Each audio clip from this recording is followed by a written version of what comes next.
wa asyhadu anna Muhammadan abduhu wa rasuluh la nabiyya ba'dah. Allahumma salli ala nabiyyina Muhammad wa ala ali sayyidina Muhammad. Rabbi israh li sadri wa yassir li amri wahlul 'uqdatam min lisani yafqahu qawli. La haula wa la quwata illa billah. Alhamdulillahirabbil alamin. Segala puja dan puji hanya bagi Allah Tuhan semesta alam, yang mana kita patut bersyukur pada pagi hari ini kita masih diberikan nikmat iman, nikmat sehat, dan nikmat kekuatan untuk bisa bergabung dalam Zoom meeting di Majelis Ilmu Riyadus Solihin bersama gurunda kita Ustadz Ridho Abdul Fattah LC. Salawat dan salam tak lupa kita hadiahkan kepada junjungan kita Nabi Muhammad Sallallahu Alaihi Wasallam. Semoga kelak kita termasuk dalam golongan umat Nabi Muhammad Sallallahu Alaihi Wasallam serta mendapatkan syafaat beliau. Amin, amin, amin ya robbal alamin. Apa kabar bunda-bunda semuanya? Semoga senantiasa diberikan kesehatan ya dan teruslah semangat mengikuti program-program Taca. Dengan penuh kehangatan, perkenankan kami menyapa terlebih dahulu yang kami hormati, yang kami cintai dan kami sayangi Ibu founder kita, Ibu Sufi Andarini yang terus menarik kita dalam kebaikan dan ketaatan. Dan juga yang kami hormati, yang kami banggakan dan senantiasa semoga Allah melimpahkan rahmat dan kasih sayangnya gurunda kita tercinta Ustadz Ridho Abdul Fattah LC. Selamat datang Ustadz. Kemudian tentu saja para manajemen Taca, asatidah, ustazah kesayangan Taca, dan bunda-bunda tercinta di seluruh tanah air. Baru saja kita sudah mengikuti tilawah bersama surat Al-Fatihah, bunda-bunda. Semoga kelak menjadi teman sejati kita di yaumil akhir. Mohon izin Ustadz, Alhamdulillah kapan hari kita diperkenankan Allah untuk berjumpa di eh, Hotel Mambruk ya Ustadz. Di sana saya sedikit mengulas tadi Ustadz bahwa yang disampaikan Ustadz di sana ada amalan sunnah dari sahabat Nabi, yaitu saling mengucapkan salam, jangan pelit dengan makanan, dan menjalin silaturahmi. Kemudian menjalin silaturahmi ini dapat memperpanjang umur dan membuka pintu rezeki. Di sana Ustadz juga menjelaskan bahwa rezeki itu tidak hanya materi ya Ustadz ya. Teman-teman, sikap pertemanan yang baik adalah rezeki. Karena dengan teman atau sikap yang baik akan bisa memberikan syafaat kelak di yaumil akhir nanti, di mana persahabatan atau pertemanan kelak nanti itu menjadi musuh kecuali orang-orang yang bertakwa. Di sana juga Ustadz menjelaskan bahwa kelak nanti kita akan dilihatkan juga tuh, oh ini loh teman kita yang waktu itu sama-sama datang ke Mambruk menggunakan bisnya warna hijau.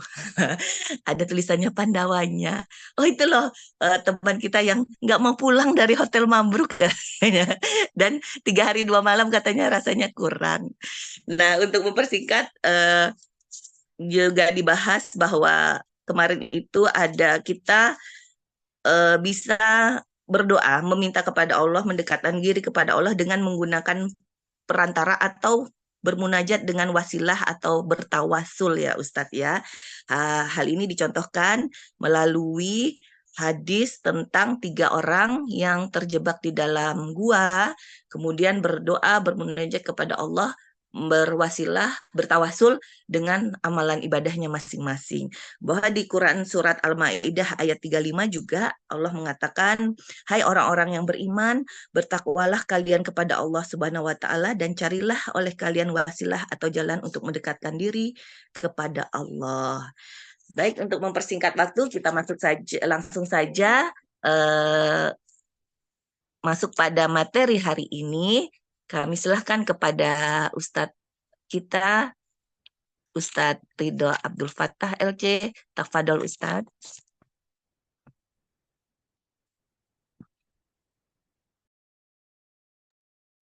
Jazakillah khair wa barakallahu fiik. Assalamualaikum warahmatullahi wabarakatuh. Waalaikumsalam warahmatullahi Alhamdulillah wassalatu wassalamu ala sayyidina maulana Rasulillah wa ala alihi wa ashabihi wa man tabi'ahu wa nasarahu wa wala amma ba'da.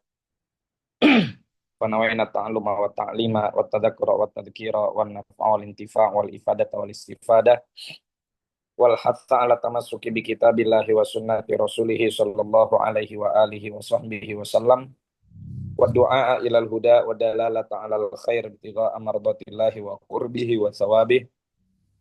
Subhanaka la ilma lana illa ma 'allamtana innaka antal alimul hakim wa la haula wa la quwata illa billahil aliyyil azim.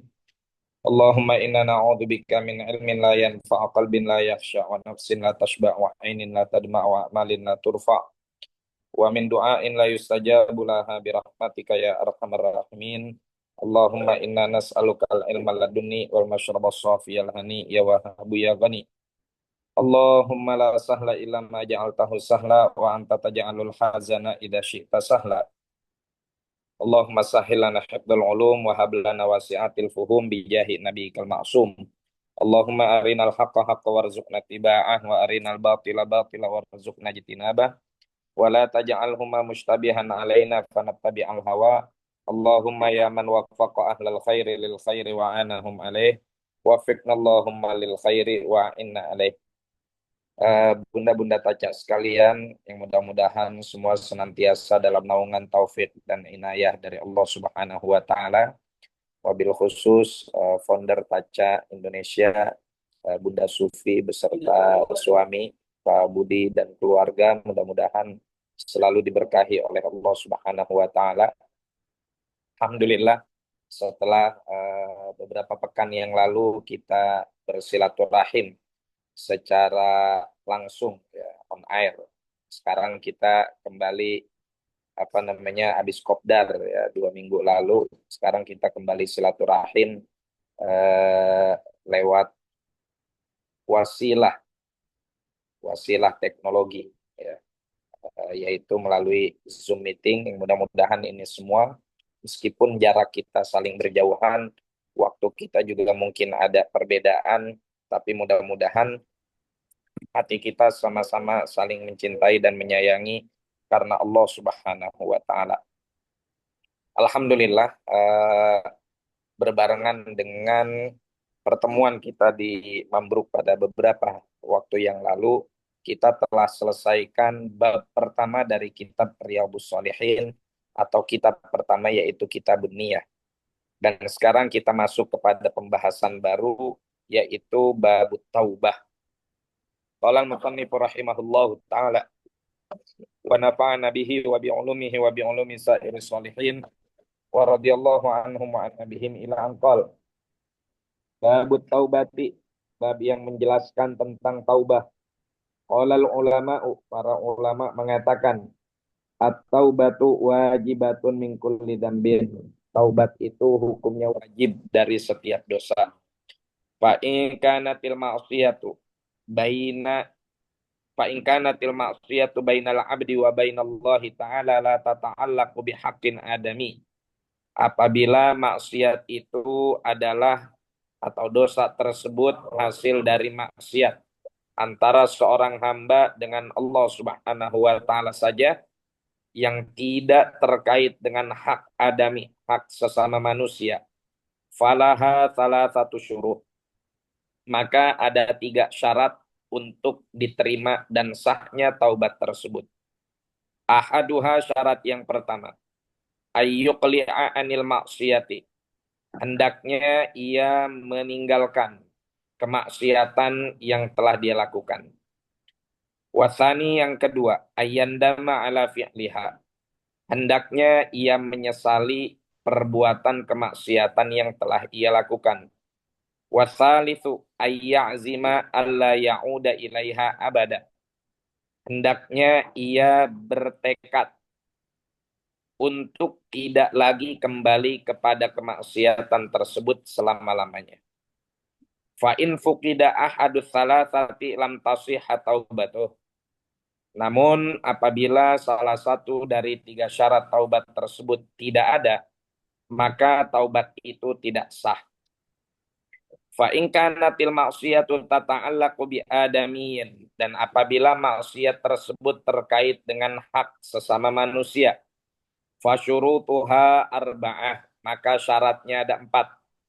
Hadhihi thalathatu, yaitu syarat yang 3 telah disebutkan tadi, dan ditambahkan wa ayyabra'a min haqqi sahibiha, syarat yang keempat setelah syarat yang 3 tadi, ya sama syaratnya yang 3 tadi, yaitu syarat yang keempat adalah meminta pembebasan dari hak atau dari orang yang memiliki hak tersebut. Fa in kanat malan aw nahwahu, apabila maksiat tersebut berupa harta yang dia dolimi dari orang lain, raddahu ilaihi, maka ia wajib mengembalikannya. Wa in kana hadda qadafin, apabila maksiat yang dia lakukan tersebut adalah haddu qadaf, menuduh perbuatan zina, wa nahwahu, dan yang seumpamanya, makkanahu minhu, maka ia harus senantiasa meminta kepada orang yang dia tuduh tersebut pembebasan dari kesalahan yang ia lakukan. Au talaba afwahu, atau meminta maaf kepadanya. Wa in kanat ghibatan, dan apabila dosanya adalah dosa ghibah, istahallahu minha, maka ia wajib minta kehalalan dari dosa tersebut. Artinya minta dimaafin. Wa yajibu, dan wajib ayyatuba min jami'id dzunub, wajib bagi seorang hamba untuk bertaubat dari setiap dosa. Fa in taba min ba'diha, apabila ia hanya bertaubat dari sebagian dosa saja, sahhat taubatuhu, sah taubatnya inda ahlil haqqi min dzalika dzambi, menurut para ulama dari dosa tersebut. Wa baqiya alaihil baqi, dan tersisa dosa yang dia belum taubatkan. Wa qad tadhaharat dalailul kitabi was sunnati wa ijma'ul ummati ala wujubit taubati, dan telah banyak dalil-dalil kitab dan juga hadis dan ijma' umat atas wajibnya taubat. Baik. Bunda-bunda sekalian yang dimuliakan oleh Allah, ya. Ini merupakan sebuah anugerah dari Allah Subhanahu wa taala yang memberikan kita kesempatan untuk bertaubat atas dosa yang kita lakukan.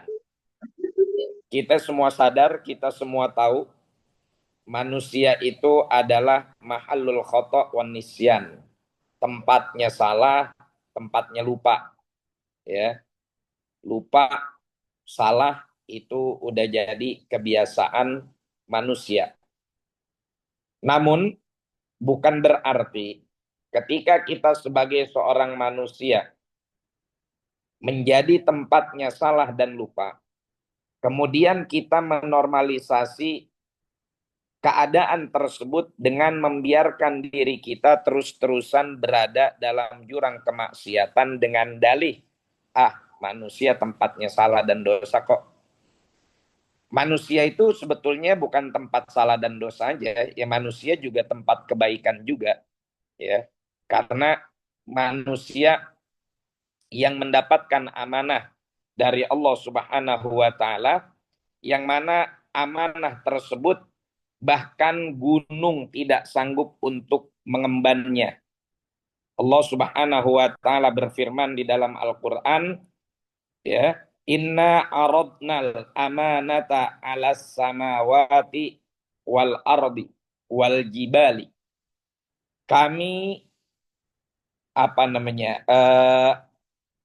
arodo itu artinya menawarkan, ya. Inna aradnal amanata, kami menawarkan amanah untuk diemban. Kata Allah, amanah di sini artinya Al-Qur'an, ketaatan, ya. Alas samawati, kepada lapisan langit. Wal ardi, dan juga bumi. Wal jibali, dan juga gunung-gunung. Fa abaina an yahmilnaha, namun semua yang Allah tawarkan kepada mereka untuk mengemban amanah tersebut semuanya nolak dan tidak sanggup melakukannya. Gunung nggak sanggup, bumi nggak sanggup, langit nggak sanggup. Fa'abaina ayyahmilnaha wa asfaqna minha, dan mereka merasa berat untuk mengemban itu. Wa hamalahal insan, namun kemudian manusia bersedia untuk membawa amanah tersebut. Innahu kana dzaluman jahula, meskipun ya manusia itu ya seringkali dia itu berbuat dolim dan seringkali dia itu bodoh. Ya. Inilah yang disebut al-insan mahallul khoto' wan nisyan. Khoto' dibahasakan dalam Al-Quran dengan kalimat dolum, nisyan dibahasakan pada ayat ini dengan kalimat jahul. Namun sebelum Allah menutup ayat ini dengan kalimat doluman jahula, Allah terlebih dahulu menyampaikan bahwa amanah ini hanya sanggup dibawa oleh manusia. Artinya manusia juga punya perangkat untuk menjadi baik, sehingga tidak benar apabila kita menormalisasi keadaan kita yang sering salah dan sering dosa, untuk kemudian kita terus-terusan berada dalam kubangan dosa tersebut. Nah, mengingat manusia ini ada aja salahnya, ada aja dosanya, ada aja lupanya, ya. Lupa saking enaknya jalan-jalan di Mambruk sampai lupa kalau ada suami di rumah nggak mau pulang. Ya, tapi itu lupa ya, yang masih dimaklum lah kalau itu. Nggak jadi dosa kalau itu. Ya. Tapi ketika kita punya eh, dosa, Allah Subhanahu wa taala begitu sayang kepada kita dengan memberikan kita sebuah kesempatan untuk kemudian kita menghapus dosa-dosa tersebut, bunda-bunda sekalian. Inilah yang kemudian dalam bahasa agama disebut dengan istilah taubah, ya. Apa itu taubah? Kata taubah adalah bentuk masdar dari taba yatubu. Taba yatubu ini secara bahasa artinya adalah roja'a yarji'u, kembali, pulang. Roja'a Zaidun minal madrasati, si Zaid pulang dari sekolah. Roja'a Zaidun minas suqi, si Zaid pulang dari pasar. Secara bahasa, taba ini memiliki arti yang sama dengan roja'a. Nah, kemudian kenapa orang atau kenapa aktivitas untuk menghapus dosa ini disebut dengan taubah? Karena taubah ini adalah ruju'ul abdi ila rabbihi ta'ala. Kembalinya seorang hamba kepada Allah Subhanahu wa taala. Dari yang tadinya si hamba ini adalah makhluk yang syarid, ya, makhluk yang melenceng jauh dari garis yang seharusnya dia berada di garis tersebut. Kemudian dia melenceng dengan melakukan dosa, dengan melakukan kemaksiatan. Maka ketika dia ingin meninggalkan kemaksiatan tersebut dan dia kembali kepada garis yang telah ditetapkan oleh Allah Subhanahu wa taala dan Rasulnya, maka aktivitas ini kemudian disebut sebagai taubah, karena dia dimiripkan dengan kembalinya seseorang dari satu keadaan kepada keadaan yang lain. Ini arti secara bahasa, ya. Taba artinya adalah roja'a. Terus apa yang dimaksud taubah dalam definisi syariat? Dalam definisi syariat, taubah itu sebagaimana dikatakan oleh Al-Imam Al-Iji, ya. Ini salah seorang ulama besar dalam madhab Maliki. Beliau mengatakan bahwasanya yang namanya taubah itu adalah ar-ruju'u minal bu'di anillahi ilal qurbi ilaihi subhanahu wa ta'ala. Taubah itu adalah kembali dari yang tadinya dia jauh kepada Allah, kemudian dia kembali menjadi dekat kepada Allah Subhanahu wa taala. Ini satu definisi dari taubah. Kemudian, ya, Al-Imam Al-Qurtubi menukil pendapat para ulama tentang definisi taubah. Kata beliau, taubah itu adalah ijtina budzambin sabaqa minka mithlu. Menjauhi dosa yang sebelumnya pernah kamu melakukan dosa tersebut.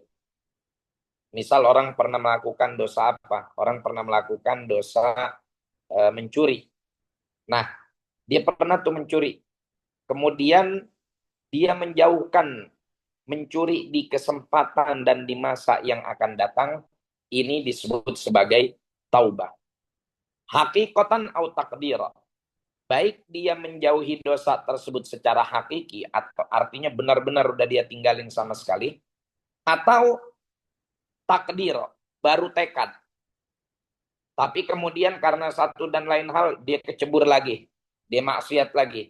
Nah, rentang waktu antara dia melakukan kemaksiatan, terus dia tidak melakukan kemaksiatan itu lagi, dan menyesali perbuatannya, sampai kepada kemaksiatan yang berikutnya, ini juga disebut taubah.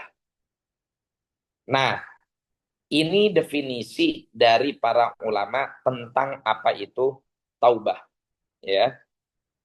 Artinya, ringkasnya, taubat adalah aktivitas kita sebagai seorang muslim untuk menghapus dosa-dosa kita, untuk kita menjauhkan segala bentuk kemaksiatan, agar kita kemudian kembali kepada Allah Subhanahu wa taala.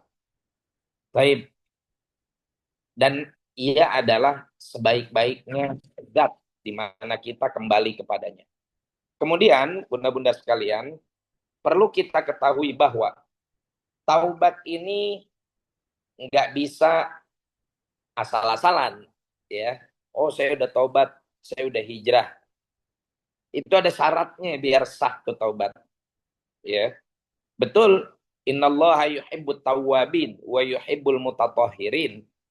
Allah Subhanahu wa taala mencintai orang-orang yang senantiasa bertaubat dan senantiasa menjaga kesuciannya, ya. Yang senang bersuci. Akan tetapi, taubat yang kita lakukan menjadi tidak bermanfaat, menjadi tidak sah apabila syarat dari taubat tersebut tidak kita tunaikan. Oh, memang ada syaratnya? Ada. Karena kalau tidak ada syaratnya, orang cenderung taubat tersebut hanya kalau dalam istilah ya orang kita di Indonesia taubat sambel, ya. Sambel itu kan pedas sebentar, ketemu minuman hangat, habis itu udah aja hilang rasa pedesnya. Nah, artinya dibahasakan taubat sambel itu menunjukkan kepada penyesalan yang berlangsung sangat singkat. Ngomong katanya, oh nyesel saya melakukan ini. Tidak taunya dia kembali melakukan hal tersebut. Baik, apa saja syarat-syaratnya ya bunda-bunda sekalian? Nah, di mukaddimah dari kitab ada di dalam kitab Taubah atau bab tentang taubat yang dituliskan oleh Imam Yahya bin Syaraf An-Nawawi di dalam Riyadhus Shalihin ini, ya, beliau menjelaskan terlebih dahulu apa itu syarat-syarat taubat sebelum nanti menuliskan ayat-ayat dan hadis-hadis yang berbicara tentang fadilah, keistimewaan, keutamaan, dan juga perintah untuk bertaubat. Jadi yang tadi di awal majelis Al-Fagir baca, saya baca di hadapan bunda-bunda sekalian, itu adalah muqaddimah atau pendahuluan dari Al-Imam An-Nawawi di dalam bab tentang taubat di kitab Riyadhus Shalihinnya. Jadi begitu masuk bab taubat, nggak langsung ngebaca hadis, nggak langsung nulis ayat. Dijelasin dulu tuh sama beliau syarat-syarat taubah. Oke, langsung kita mulai. Syarat taubah ini kita lihat dulu jenis dosanya, dosa apa. Kalau dosanya itu adalah dosa yang langsung kepada Allah Subhanahu wa taala, seperti ya, ninggalin sholat, ninggalin puasa, kemudian eh, memandang pandangan yang haram. Nah, ini adalah dosa kita langsung kepada Allah. Nggak ada di situ hak-hak manusia yang terganggu dengan perbuatan kita. Maka syaratnya ada 3. Ya. 1, al-iqla anil maksiyah. Maksiat tersebut, itla itu artinya mencabut. Qol'un itu artinya mencabut. Jadi orang kalau tobatnya pengen diterima, itu maksiat cabut sampai ke akar-akarnya. Ya. Kalau nyabut itu kan sampai akar ngikut. Kalau cuma batang atau dahan atau rantingnya saja itu bukan nyabut bahasanya, ya. Nebang pohon. Tapi kalau mencabut itu sampai akarnya agar tidak lagi tersisa. Maka diistilahkanlah dengan kalimat ini bahwa syarat yang pertama dari taubat adalah mencabut kemaksiatan tersebut agar tidak tertinggal lagi benih-benih kemaksiatan itu atau akar-akar kemaksiatan itu kepada si hamba tersebut.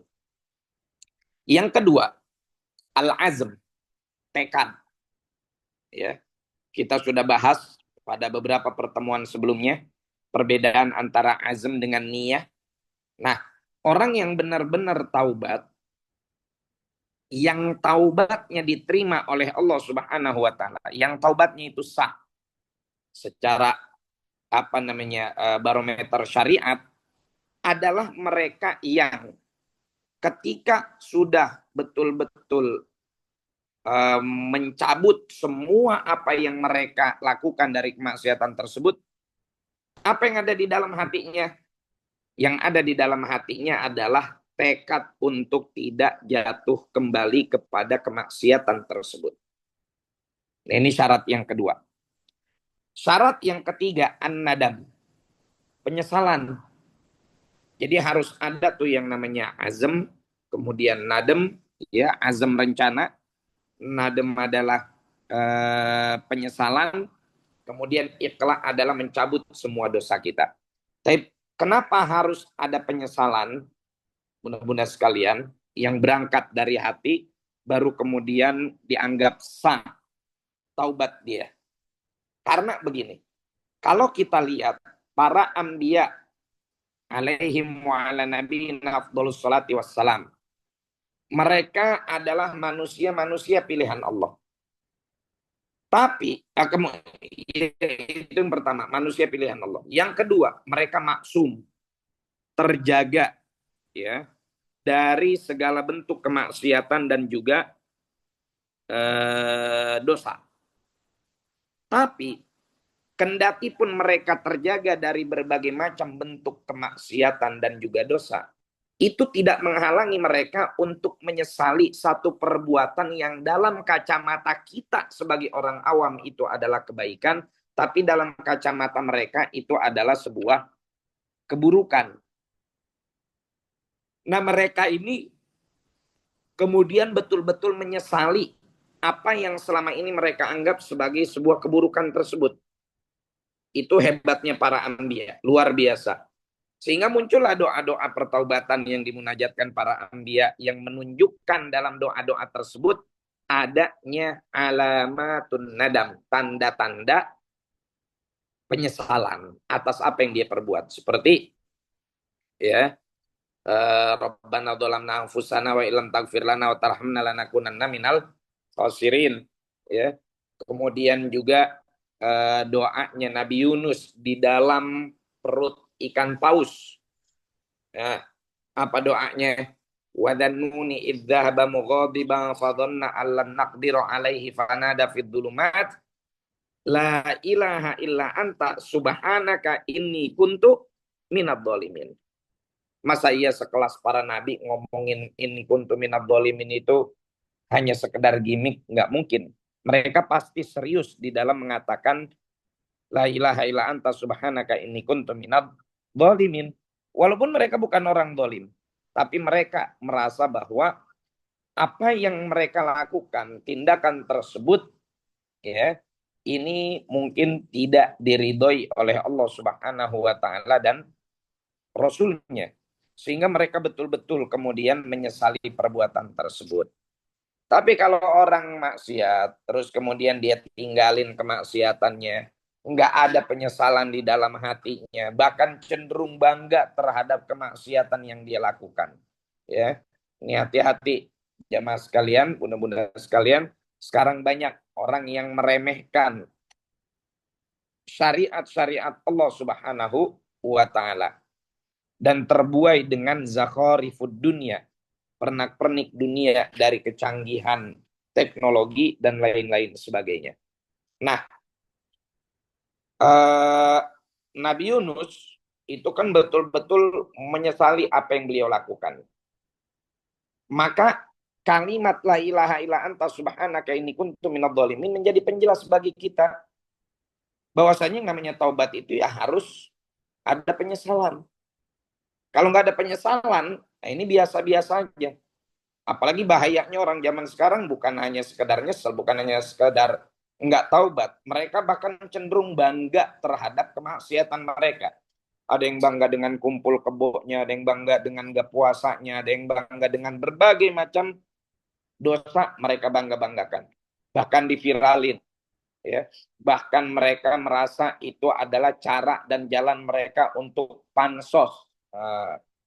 Panjat sosial kalau kata anak zaman sekarang. Sehingga jadi komoditas publik, jadi konsumsi publik kegiatan-kegiatan mereka. Waliyadzubillah. Nah ini bunda-bunda sekalian, 3 syarat yang harus dipenuhi. Kemudian kalau dia itu dosanya terkait dengan hukuk adami, hak-hak sesama manusia, maka dari 3 syarat tadi ditambahin lagi 1 syarat. Apa itu? Tolabul baro'ah. Ya. Meminta orang yang berbuat dolim ini meminta kepada si yang didolimi tersebut agar kemudian dibebaskan beban orang yang dolim ini. Ya kalau bahasa sederhananya minta maaf. Nah, kemudian Al-Imam Yahya bin Syaraf An-Nawawi mengatakan dari dosa kepada sesama manusia yang ingin dia taubatkan itu, ya, yang ingin dia kemudian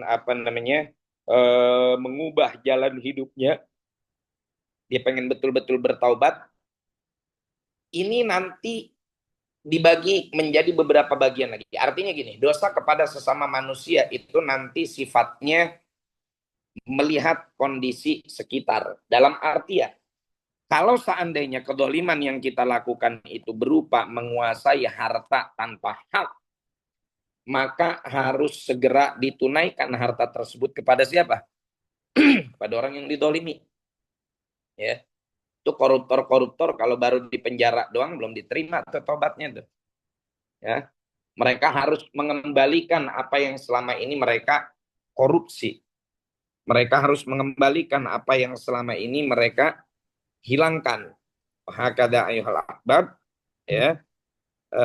Kalau seandainya yang dia dolimi tersebut atau kedoliman yang dia lakukan tersebut adalah intihakul hurmah atau intihak hurmatillah, melanggar aturan Allah Subhanahu wa Ta'ala, namun sifatnya bukan harta, melainkan ngomongin atau sombong atau udon, ya, atau kita ciderai kemuliaan dan juga kehormatannya.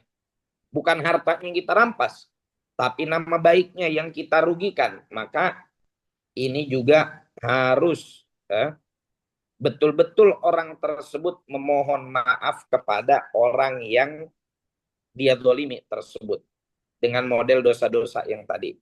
Nah, di sini biasanya ketika ngebahas ini ada pertanyaan yang sering berulang. Apa pertanyaan tersebut, Ustaz?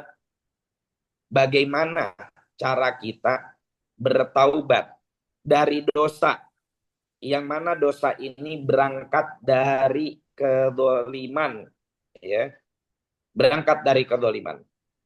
Zaid minan nas, ngezolimin orang, ngambil hartanya secara sepihak. Tapi masalahnya di mana?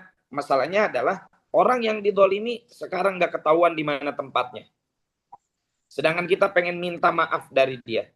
Kita pengen mengganti kerugian yang selama ini dia tanggung gara-gara kita. Nah, maka apa yang harus saya lakukan? Ya, apa yang harus saya kerjakan? Apa yang harus saya perbuat? Nah inilah bunda-bunda sekalian, kita mesti memahami bahwa dosa yang kita lakukan kepada sesama hanya akan menjadi taubat yang diterima oleh Allah manakala kita sudah meminta maaf kepada orang-orang yang kita dolimi. Ambil duit rakyat, balikin lagi tuh berapa yang diambil, balikin itu ke kas negara. Ya, nguasain warisan secara sepihak. Kalau emang pengen taubat ya, kembalikan hak orang lain. Jangan kemudian dia melakukan hal itu dengan inisiatif dia sendiri, kemudian ternyata itu adalah satu dosa yang sangat luar biasa, sehingga pada akhirnya dia tidak bisa mendapatkan pembebasan dari hal tersebut. Nah, kembali kepada yang tadi permasalahan biasa ditanyakan, bagaimana kalau seandainya orang yang saya dolimi ini udah meninggal? Gimana cara saya minta maaf? Saya ngezolimi harta orang. Harta orang saya rampas. Harta orang saya curi. Ya, saya pengen minta maaf sama dia sekaligus melakukan perbuatan-perbuatan yang tadi itu. Syarat yang keempat tadi. Tapi orangnya nggak ketahuan ada di mana. Maka yang harus kita lakukan, kata Imam Al-Ghazali di dalam Minhajul Abidin, ya, satu, kita cari ahli warisnya. Ya, kita cari ahli warisnya. Kemudian, kalau yang kita dolimi itu adalah bentuknya harta, misalkan bunda, walinya itu bila kita ambil contoh yang lain deh. Ini soalnya contoh kemaksiatan. Zaid minan nas, ya, Zaid minan nas lagi ada melakukan sebuah kemaksiatan. Dia curi tuh harta orang, sepedanya dicuri, sepeda tetangga dicolong. Nah, udah selesai berbuat dosa tersebut, tiba-tiba si Z pengen taubat. Ya Allah, nggak enak hidup kayak gini terus, ya, dosa mulu yang dilakukan. Akhirnya apa? Yang dilakukan oleh orang tersebut karena udah nggak, kemudian yang terjadi orang ini nggak ada, yang didolimin ini nggak ketahuan ada di mana. Sedangkan yang mendolimi pengen buru-buru bayar apa yang dulu dia pernah dolimi. Misalkan Z ini mencuri, dia pengen balikin tuh harta curian kepada si pemiliknya. Ternyata si pemiliknya ini udah nggak ada, ya, si pemiliknya sudah tidak ada, si pemilik hak tersebut. Maka apa yang harus kita lakukan? Cari ahli warisnya. Ya, kalau ahli warisnya kita kenal, kita samperin, sampaikan kepada mereka bahwa Fulan bin Fulan melakukan hal seperti ini, ya, dan ingin bertaubat, ingin minta pembebasan hak. Nah, ini kalau seandainya ahli warisnya masih ada. Tapi Ustaz, bagaimana kalau ahli warisnya kita nggak ketemu, saudaranya, koleganya, kerabatnya, lost kontak sama sekali? Maka apa yang bisa kita lakukan? Kata Imam Al-Ghazali, sedekah. Apa yang kita dolimi dari orang lain, misalkan naudzubillah, Zaid nyolong harta orang 10 juta. Kalau dia pengen taubat, balikin juga 10 jutanya plus syarat yang 3 tadi. Tapi orangnya nggak ketemu, saya udah cari-cari. Ada nggak ahli warisnya? Ada. Kasih ke ahli warisnya. Ya. Ahli warisnya gimana nih? Nggak ada. Ahli warisnya nggak ada. Lantas apa yang harus dilakukan? Udah cari ke sono kemari, yang didolimi nggak ketemu, ahli warisnya nggak ada, teman-teman yang nggak ada yang tahu. Nah, jadikan uang 10 juta yang Anda ingin kembalikan kepada orang yang Anda dolimi untuk dinafkahi kepada fuqara wal masakin. Diinfakkan kepada fakir, miskin, dan para yatama, anak-anak yatim. Sekaligus berdoa kepada Allah agar nanti di hari kiamat Allah Subhanahu wa taala memberikan maaf kepada si hamba yang mencuri tadi, sekaligus menggerakkan hati si hamba yang didolimi untuk memaafkan orang yang pada saat itu kebetulan melakukan tindakan kezaliman. Nah ini bunda-bunda sekalian, ya, saya rasa cukup dimengerti sebagai mukaddimah pada pertemuan hari ini. Ya, insya Allah di pertemuan yang akan datang kita mulai masuk kepada pembahasan ayat-ayat yang biasa dilakukan oleh Imam Nawawi dalam menulis bab-bab yang ada di dalam Riyadhus Shalihin. Dimulai dengan ayat Al-Quran, kemudian juga nanti ditulislah di situ dan diriwayatkanlah hadis-hadis baginda Nabi Muhammad sallallahu alaihi wa alihi wasallam. Wallahu a'lam bishawab. Baik, terima kasih Ustadz Ridho penjelasannya. Alhamdulillah satu bab sudah terlewati ya bunda-bunda. Nggak terasa kebersamaan kita telah mempelajari satu bab yaitu tentang bab niat dari kitab Riyadhus Shalihin yang ditulis oleh Imam An-Nawawi.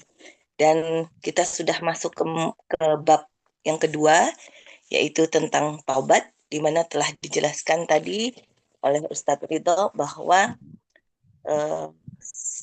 secara syar'i taubat itu bisa berarti menjauhi dosa yang pernah dilakukan dan kembali dekat kepada Allah dengan meninggalkan semua yang dilarang dan melakukan apa yang diperintahkan. Mungkin kita buka sesi tanya jawab ya Ustadz ya. Monggo bunda-bunda yang mau bertanya langsung kepada Ustadz boleh langsung ya, ada Ibu Sri ya? Ya. Silakan Ibu Tafadhol. Ya. Assalamualaikum warahmatullahi wabarakatuh. Pak Ustadz, mohon izin kami bertanya Pak Ustadz terkait taubat.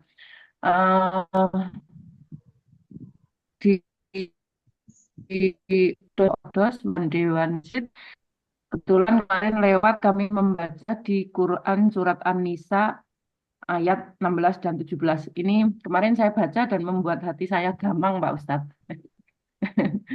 Jadi mohon izin kami bacakan yang ayat 16, artinya, dan terhadap dua orang yang melakukan perbuatan keji di antara kamu, maka berilah hukuman kepada keduanya.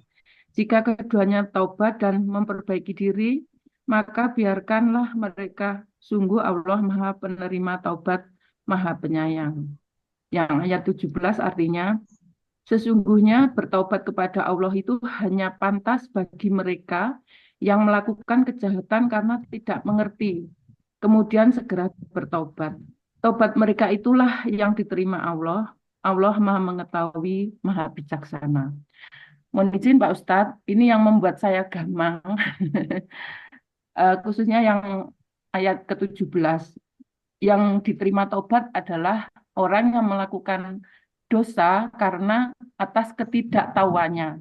Bagaimana dengan yang sudah tahu, misal saya menggunakan narkoba, misalnya, nauzubillah, bahwa saya tahu menggunakan narkoba itu adalah dosa, namun saya menggunakan narkoba. Berarti kan saya tahu sebelumnya itu bahwa itu dosa.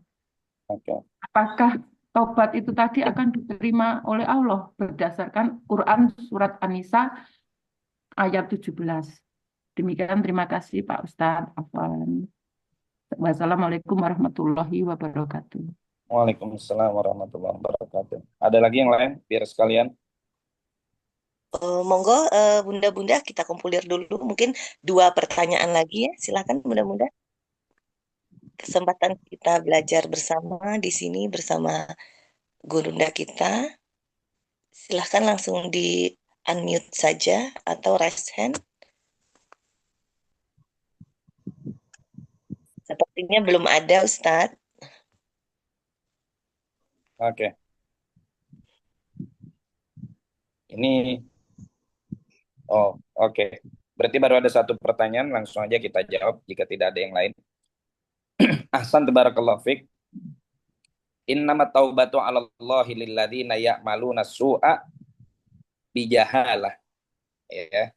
Sungguhnya taubat itu yang diterima oleh Allah hanya yang dilakukan oleh mereka-mereka yang berbuat keburukan bijahalah sebab ketidaktahuan. Nah, ini Bunda alhamdulillah ya mau bertanya, dan ketika ada kebingungan disampaikan pertanyaan tersebut, karena sekali lagi terjemahan Al-Quran itu hanya kita jadikan sebagai kegiatan sambilan, dalam artian dia bukan cara primer bagi kita untuk memahami Al-Quran. Sekali lagi, terjemah itu bukan cara primer kita untuk memahami Al-Quran. Cara primer kita untuk memahami Al-Quran itu adalah lewat ulumul Quran dan ulumul tafsir, ya. Nggak cukup dengan hanya terjemahan. Oke. Kalau kita terjemahkan secara bahasa, akan kita dapati arti yang demikian. Seakan-akan Al-Quran itu memberikan kepada kita sebuah penjelasan dan disclaimer sejak awal bahwasanya yang tobatnya diterima cuman yang maksiatnya karena dia nggak tahu. Kalau dia tahu maka nggak bakal diterima taubatnya. Nah, ini justru adalah pemahaman yang keliru, ya. Karena begini, sebelum saya nanti sampaikan penafsirannya, orang yang melakukan sebuah tindakan kemaksiatan karena nggak tahu, itu justru cenderung dimaafkan oleh syariat. Misal dalam fikih, orang sholat, dalam sholat tersebut dia ngobrol. Baik, bagi orang yang tahu, itu batal sholatnya. Tapi bagi orang yang nggak tahu hukumnya, tidak batal sholatnya. Tentunya ada beberapa pembahasan yang lebih detail dalam hal ini. Tapi ala kulli hal, contoh lagi misalkan, orang puasa, ya, orang puasa, kemudian dia nggak tahu hukum puasa itu harus dari subuh sampai maghrib, ya. Kemudian dia pikir puasa itu cuma dari subuh sampai duhur. Akhirnya duhur, begitu dengar beduk duhur, dia buka puasa tuh. Karena apa? Karena nggak tahu. Dia lanjut aja puasanya. Artinya puasa tersebut nggak batal dan nggak dosa orang tersebut. Nah, lalu apa makna jahalah di sini? Ya, nah ini bunda-bunda mesti mengerti. Al-Imam Al-Baghawi mengatakan bahwa makna jahalah di sini artinya bahwa setiap orang yang melakukan kemaksiatan, maka orang itu diberikan predikat sebagai orang yang jahil. Al-asi, pelaku kemaksiatan, sama dengan al-jahil. Sama dengan orang yang bodoh. Bodoh di sini bukan artinya adamul ilmi bisyai, bukan artinya dia nggak tahu hukum tersebut. Tapi makna bodoh di sini artinya adalah sebuah celaan dari syariat terhadap orang yang melakukan kemaksiatan tersebut. Misal, kadang kalau kita lagi kesel, lagi emosi, ya, ngelihat orang yang melanggar aturan lalu lintas, kita hijau, dia merah, ya, seharusnya dia berhenti, dia malah nerobos. Apa umpatan kita kepada orang tersebut? Sering kita mengumpat orang tersebut dengan kalimat, bodoh banget sih kamu. Bodohnya dia yang menerobos lampu merah bukan karena dia itu nggak punya pengetahuan bahwa lampu merah itu berhenti. Dia tahu kalau lampu merah itu harus berhenti. Tapi ketika dia langgar, maka tersematilah kepada dia predikat kebodohan. Artinya ayat ini, sesungguhnya taubat itu diterima oleh Allah bagi mereka-mereka yang melakukan kemaksiatan. Dan orang yang melakukan kemaksiatan itu disebut sebagai orang yang bodoh. Ya. Sebagaimana dikatakan oleh Imam Qatadah, ajma'a ashabu Rasulillah sallallahu alaihi wasallam. Sahabat Rasulullah semuanya sepakat bahwa kullama usya bihillah, setiap perbuatan yang dikategorikan sebagai maksiat kepada Allah, fahuwa jahalatun, itu adalah tindakan yang ceroboh, tindakan yang bodoh, ya. Jadi bodoh di sini juga bisa diartikan ceroboh. Itu. Amdan kana aulam yakun. Baik dia lakukan secara sengaja atau tidak sengaja, dia tahu hukumnya atau enggak tahu hukumnya. Wa kullu man asallahu fahuwa jahil. Artinya kalimat ya'malu nasu abijahalatin tidak diterjemahkan dengan terjemahan tidak mengerti hukum. Ya, artinya kalau orang yang maksiatnya karena nggak tahu hukum dia yang diterima tobatnya, sedangkan orang yang maksiat dia tahu hukum nggak diterima tobatnya. Bukan itu artinya. Tapi arti ya'malu nasu abijahalatin artinya adalah orang yang melakukan kemaksiatan dengan kecerobohan. Ya, jadi bodoh di sini artinya ceroboh, walaupun dia tahu hukumnya. Nah, kada. Wallahu a'lam. Baik, terima kasih Ustadz Ridho atas penjelasannya. Apakah ada pertanyaan lagi dari bunda-bunda lainnya? Monggo, Bunda Amelia. Ya. Assalamualaikum warahmatullahi wabarakatuh, Ustadz. Waalaikumsalam Saya mau, warahmatullahi. saya mau menanyakan tentang taubat yang kalau ini kan taubat untuk diri kita sendiri ya.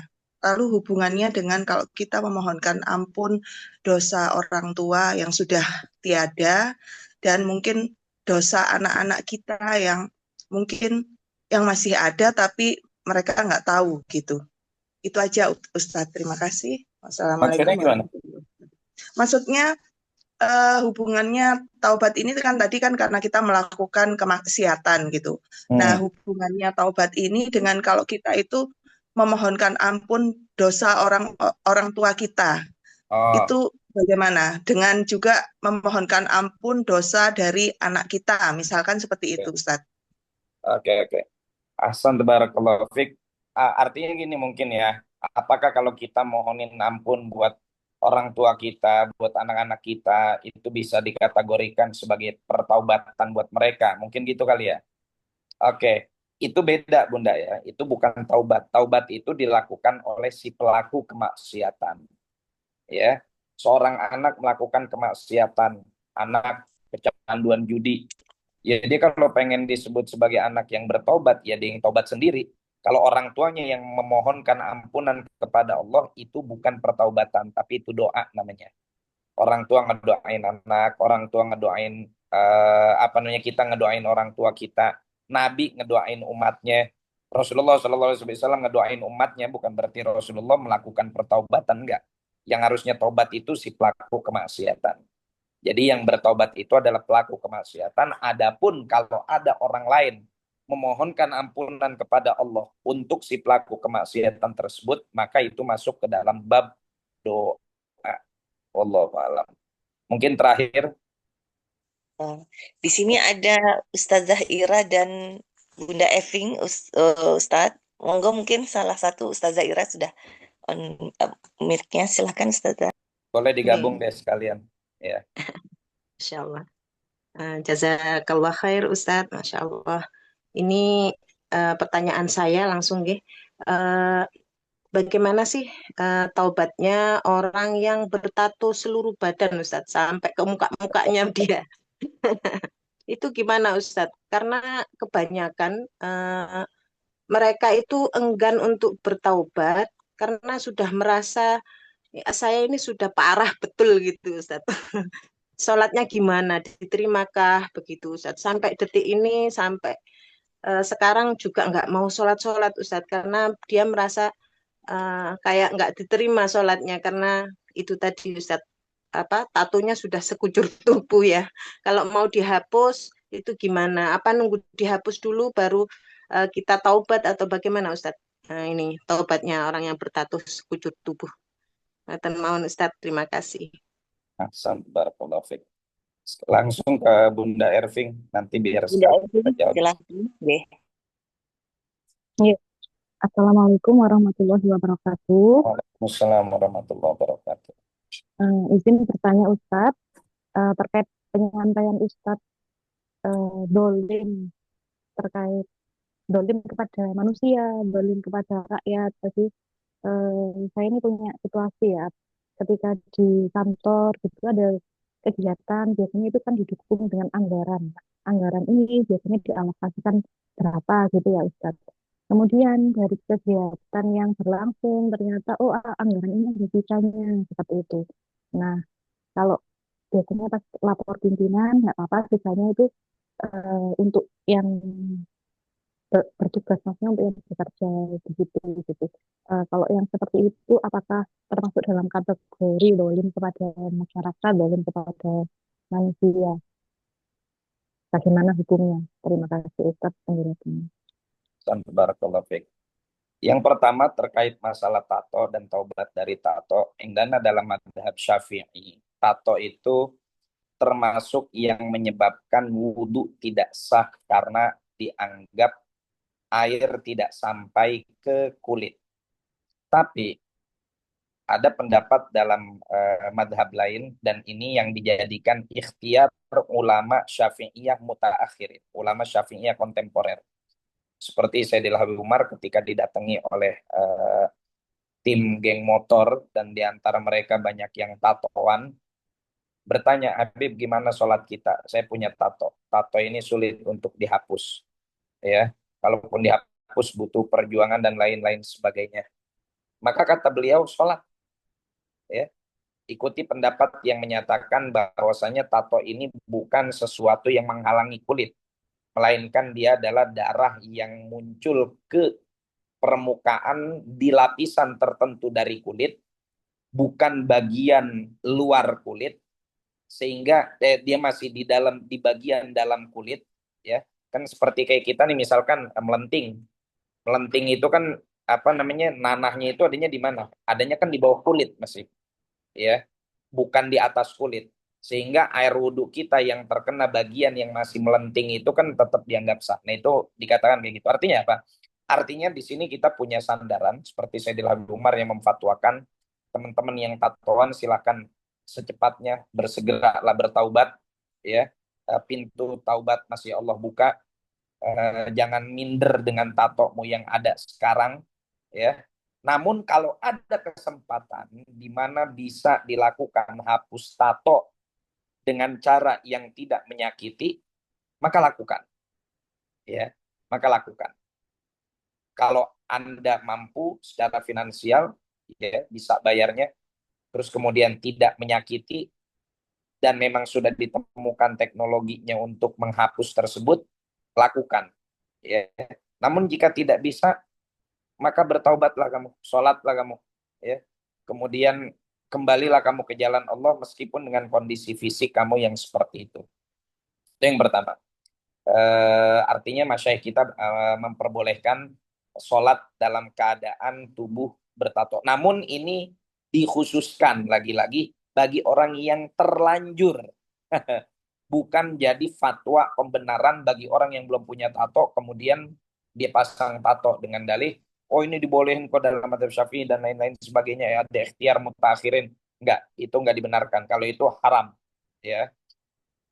Kemudian terkait masalah kedoliman, ya.